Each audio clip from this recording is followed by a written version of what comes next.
इस इत्तेफाक के हवाले से?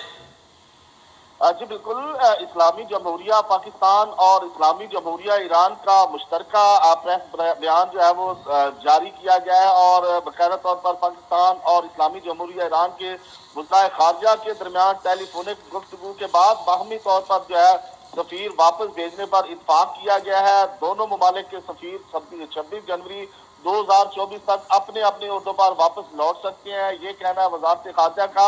और वजीर खारजा की दावत पर इस्लामी जमहूरिया ईरान के वजीर खारजा हुसैन अमीर अब्दुल लहियान 29 जनवरी 2024 को पाकिस्तान का दौरा करेंगे। वजारत खारजा ने बाकायदा तौर पर अपने बयान में बताया है कि पाकिस्तान और ईरान का सफारती तल्लुकात जो है वो बहाल करने का जो है वो फैसला किया गया है। दोनों मुल्कों के जी बहुत शुक्रिया नुमाइंदा K21 न्यूज जमीर हुसैन जमीर, आप हमें अपडेट कर रहे थे।